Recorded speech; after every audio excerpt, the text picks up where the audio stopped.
It's the Brad and John Show. It is the Brad and John Show. Today's date is Thursday, January 23rd, 2025. This is segment C, or we call it C block, whatever you want to call it. And that is John Combest. Good morning to you again, John. Good morning, Brad. I'm going to disregard the end of the last break. Matter of fact, I should probably, I'm not going to say anything more on that. So John's always making fun of me, the stupid stuff that I do. And you know what? A lot of stupid stuff. Okay. We're now, are we 72 hours into the new president? I think so, and it feels like 72 weeks. It's like I said yesterday. I heard, this is not my original comment. The guy said, I can't remember even who said it. He says, most presidents, they look at what he does in the first 100 days. In Trump, it's been the first 100 hours. Did you by any chance see segments of the interview he did last night with Sean Hannity? No, I missed it. I didn't see it. The interesting thing was, why the name of the person that Trump brought up, he thought it was interesting that this guy didn't get a pardon. And you know who that name was? Merrick Garland. Joe Biden. He said Trump. Oh, wow. And it's interesting because people going like, okay, is he telegraphing the fact that he's going to go after Joe Biden? Like they went after him? Wouldn't that be interesting? Wouldn't that be fascinating? Yeah, it would. And I know, related to that, is it true? I mean, I guess it's true that among the people that got the preemptive pardons did not include any female members of Biden's family. No, it's his. I remember reading that I think it's his. I think he's got two brothers and a sister. Doesn't he? Doesn't he have a sister who's still alive? I'm not sure. I don't know. I thought he had a sister, and there was a name in there as well too. There was a female name in there, so that was not necessarily 100% true. Okay. Because there was a woman that was mentioned in that, but I can't remember who it was. Off the top of my head, I don't know who that was. But let me look this up real quick. Okay. Here's the other thing. We talked about the sports betting thing. Okay. Missouri will, and you probably know about this because this was on STLPR yesterday. Missouri will soon get sports betting and a fund to help prevent problem gambling. Did you read this story? No, but I linked to it and I read it, and it's not from St. Louis Public Radio, but we're off to a good start though. Right, it's KFF. We talked about this, but we talked about this yesterday because with the aspect of everybody's going over and sitting in the parking lots in Illinois. But the interesting thing that they're once again saying they've never really nailed down how much money is going to be spun off from the gambling to the state.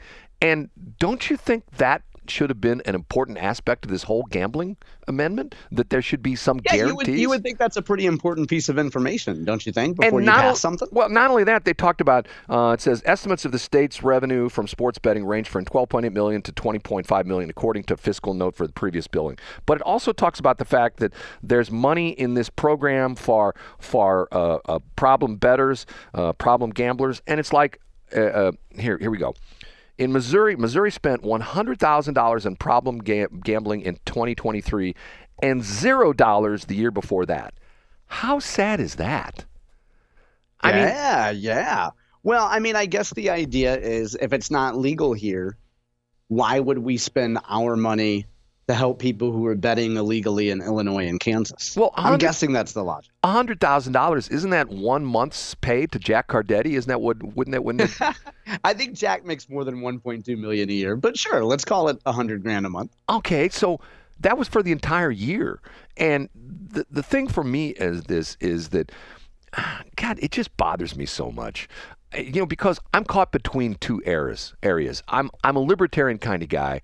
And once again, people say, well, you're for anarchy. No, libertarians agree there should be order. Once again, you drive on the right side of the street, that kind of stuff. But yet we have too much order and too many laws and too many rules and things like that. And for me, once again, as far as I'm concerned, blow it thing wide open. I've said it before, sell cocaine, sell heroin, for education, escorts for education. That's right. Legalize prostitution, the whole bit. Blow it wide open. As a young man, back a long time ago when I was considered a teenager, if I've said this before, if you would have said to me, Brad, if you stick around for a while here in Missouri, we're going to have the lottery, we're going to have casinos, we're going to have legalized gambling, we're going to have all sorts of things, and we may even have, at someday, legal marijuana, so you can actually go into a store and buy marijuana. I go, yeah, right, this is Missouri, not going to happen. You know what I'm saying? Yeah, I get exactly what you're saying. And in terms of the slippery slope, Brad, or whatever you want to call it, if you were a young man, and let's say you're 21, excuse me, and you love these DraftKings ads, 20 years ago, you might have seen an ad for, the President Casino and thought, ooh, I could win some money. I'm going to go down by myself to a gambling boat and learn how to play blackjack. Or 40 years ago, you could have said, ooh, I got a good feeling. Today, 23 is my lucky number, and today's the 23rd. I'm going to go buy 23 Missouri lottery tickets for $5 each. Like, people that want to throw away their money in ridiculous hopes of winning something, like, we've allowed them to do it for a long time in Missouri. Well, I remember in the radio business when the lottery first became legal, and they had this disclaimers. They had the legal disclaimers we had to read on the lottery ads, and the disclaimers were 45 seconds long, and the actual ad was like 15 seconds long. So you'd run a 60-second spot. It would be like, hey, you can now buy scratchers, Missouri Lottery scratchers. They're available at your local grocery store, your local convenience store, and then blah, blah, blah, blah, blah, blah, blah, blah, blah, blah, blah, blah for 45 seconds. Okay, I just texted you a picture, okay? And I saw it. Okay, identify the man on the left putting something on Donald Trump's desk. Who is that, John? That is Will Scharf, friend of the show. This is a picture on the front page of Fox News. What exactly is Will's official position? Do you know? I believe it is, and we talked about it on November 18th on our show. He was named staff secretary, I believe is his official title for Donald Trump. Okay, in your opinion, is it a good thing or bad thing that he didn't get elected as Attorney General? Oh, absolutely a great thing. So you say what he's doing is much better position than if he would have been the Attorney General? Yeah, absolutely. And I think it's, Garth Brooks had that song, Unanswered Prayers. So I think Will Scharf would have been a great Attorney General. I think Andrew Bailey is a great Attorney General. And Will Scharf is destined for great things. I mean, I shouldn't even say destined. He's been doing great things. He did great things for President Trump, and he's doing great things now. And both things can be true. Andrew Bailey can end up being a great Attorney General for Missouri and maybe a national figure. And Will Scharf can be a national figure today. Like, they're not mutually exclusive. So did you, in your wildest dreams, did you ever think that Will would be like, this is like the second time. Wasn't just the other day he was in a picture with Trump where he was doing the same thing? He was at the desk in the Oval Office handing Trump more paperwork or something like that? Wasn't that what the deal was? Hours after the swearing in, President Trump had a big executive order event, and Will was on stage with President Trump. And President Trump would say, okay, Will, tell the people what this one is. And then Will would give a concise explanation of the executive order. And I linked to this, by the way. These were all up this week. And Will would give a example of or a definition of what Trump was signing. And then Trump would ask a follow-up question. And, of course, Will is an expert on all this stuff. And, yeah, so, I mean, Will gets – and, the great thing about Will is he is not looking to be front and center, but the responsibilities of his role – put him right there next to the president. So he was up there with J.D. Vance and Donald Trump, and he's where he belongs. He's right up there in the middle of things. And I remember, Brad, we had this conversation when he got appointed staff secretary. You remember that? We talked about this in November. Yeah, I do. Because I mean, there were probably people who heard that secretary was in the name and thought maybe that meant he would be taking lunch orders to Qdoba or going to snarfitup.com and getting a coupon. But in fact, it put him at one of the most vital places, which is controlling the flow of information to the president. Oh, man. And already you see the stuff where Pritzker's already said, we're digging our heels in. We're not letting those ICE people into Chicago, and the same thing in San Diego and Los Angeles. What don't they get? I mean, haven't they realized that the pendulum has swung the other way, and people are like, okay, we're tired of this? No, Brad, they're the resistance. They're the resistance, Brad. They can't wear the yarn vagina hats anymore because those are heteronormative, but they can resist ICE agents. I don't understand that.